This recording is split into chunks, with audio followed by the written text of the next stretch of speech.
hacer labores repetitivas, operaciones repetitivas, una y otra vez, gracias a un mecanismo. Hay antecedentes a ello, ¿verdad? Molinos, cosas hidráulicas que pegaban piedras sobre grano y hacían harina, cosas de ese estilo. Eso es automático.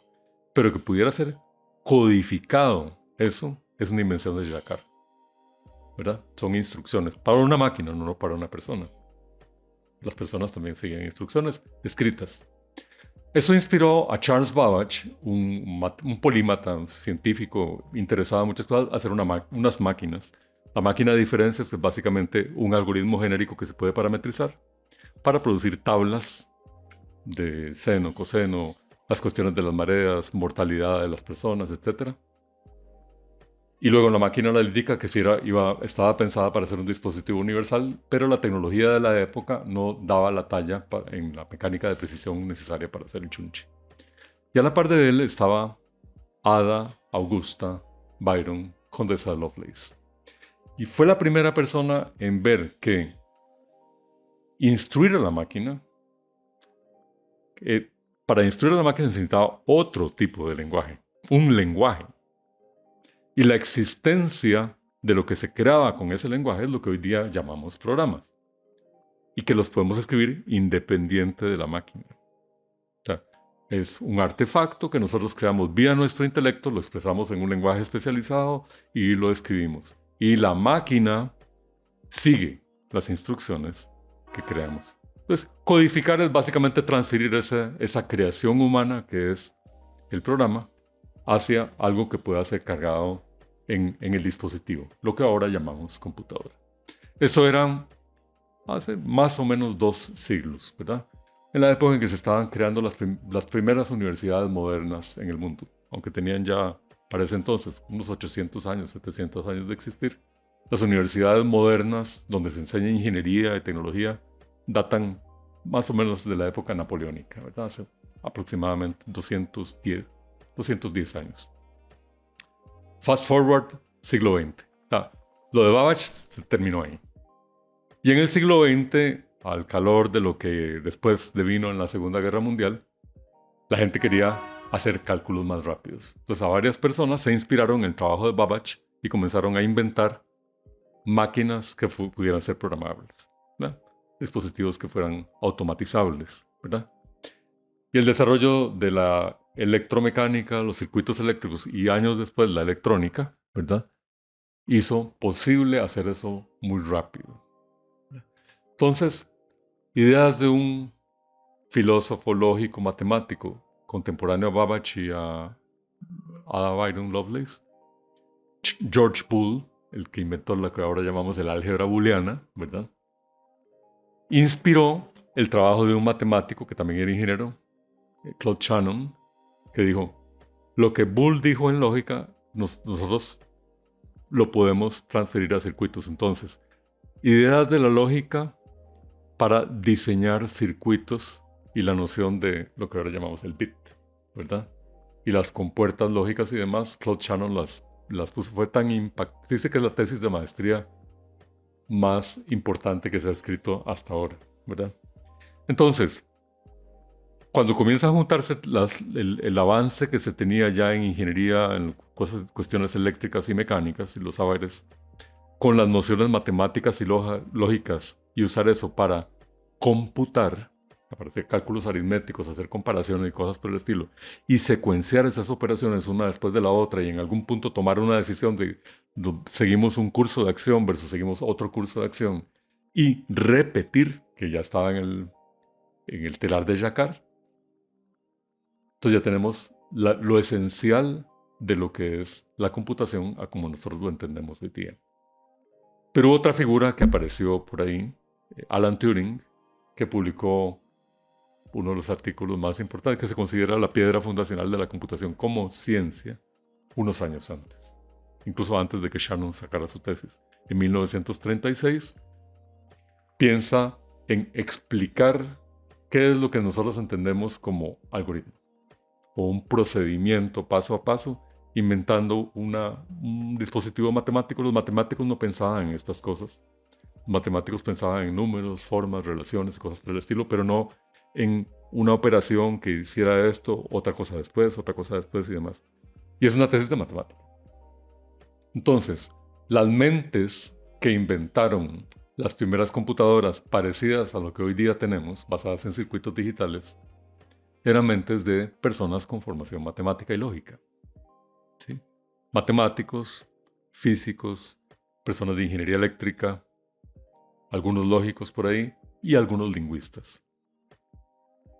Volviendo a Ignacio Trejos, el aprendiz de brujo, ¿verdad? Que quería aprender a programar y a programar bien.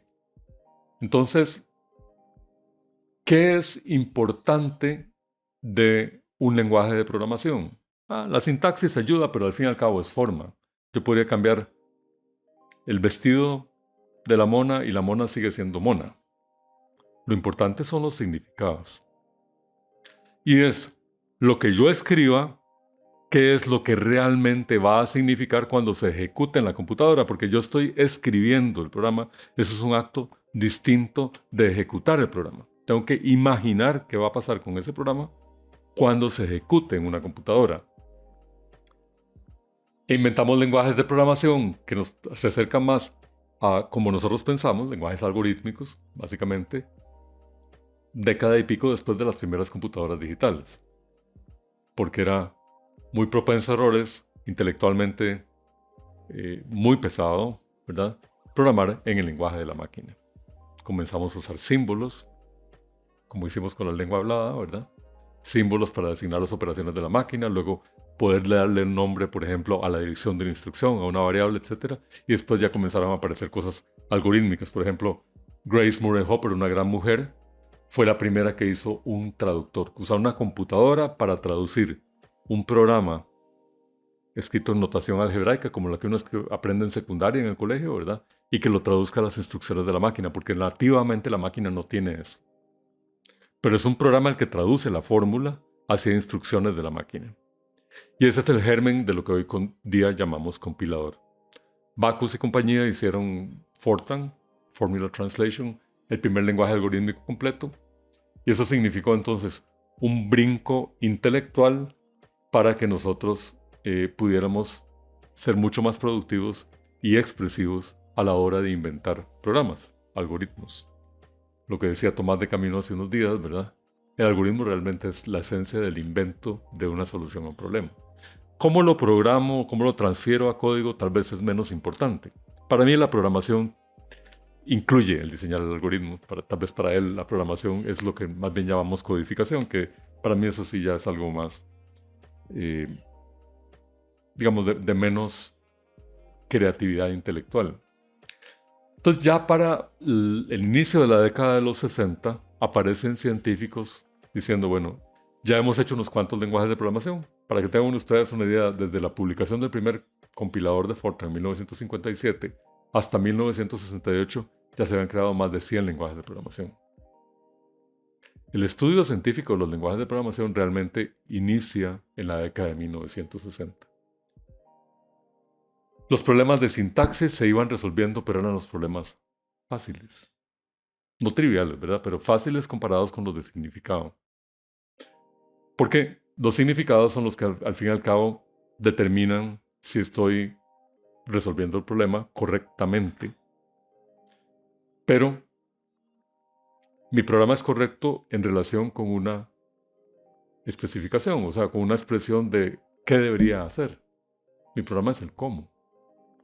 Entonces, las especificaciones son otro problema. O sea, ¿cómo especifico yo de una manera precisa, cero ambigüedad, qué es lo que queremos resolver? Entonces ahí entra otra vez mamá lógica, ¿verdad? Para ayudarnos a darle precisión a lo que queremos especificar. Me traje un libro que le da vuelta a unas palabras. En 1967 se publicó un artículo de Robert Floyd que se llama Assigning Meanings to Programs, asignarle o adscribirle significados a los programas. Y expresa cómo programas escritos como diagramas de flujo de control con anotaciones que están hechas en lógica para relacionar lo que sucede en un paso del algoritmo con el siguiente paso. Son aserciones, llamamos a eso, afirmaciones respecto a lo que hacemos. Eso se escribe en una lógica de primer orden que es el cálculo de predicados. Assigning Meanings to Programs. Abrial, matemático francés, lógico, pero ingeniero principalmente, inventa notaciones para especificación y un tiempo después inventa una notación, un lenguaje que nos permite ir de la especificación hacia el código mediante refinamientos. Entonces este libro se llama The Big Book, Assigning Programs to Meanings, asignarle programas a los significados. O sea, si usted comienza especificando lo que quiere hacer, ¿cómo puede ir del qué al cómo de manera sistemática? Y eso es ingeniería, en este caso, ingeniería del software. O sea, la base científica de la ingeniería del software, que las carreras informáticas en este país especializadas en desarrollo del software, Cenfotec fue pionero en eso, la Universidad de Cenfotec también, ¿verdad? Como su heredera, digámoslo así. Pero hacer ingeniería del software con una base científica, esa base está fundamentada en ciencia de la computación y sobre todo aquella parte de la ciencia de la computación que tiene que ver con lógica, matemática discreta, autómatas y cosas de ese estilo, que son las que eventualmente nos permiten expresar qué son los significados de nuestros programas. Y además nos plantea el otro reto, es que si estoy escribiendo un lenguaje de alto nivel que no es directamente ejecutable por una computadora, entonces el algoritmo que traduce hacia la computadora sea correcto. Esto quiere decir que si yo escribí un programa P en el lenguaje L y esto es traducido a un programa, digamos, P1 en el lenguaje de la máquina, la ejecución de este programa, según sus significados en abstracto versus la ejecución del programa real en la computadora, sean equivalentes. Es un problema no trivial. Comenzó a estudiarse formalmente en 1967. John McCarthy, uno de los padres de la inteligencia artificial, y ha sido estudiado por muchas mentes brillantes. Fue planteado como uno de los grandes retos científicos de la computación hace más o menos década y media por Tony Hoare, que fue profe en la Universidad de Oxford, inventor de una de las grandes teorías de concurrencia.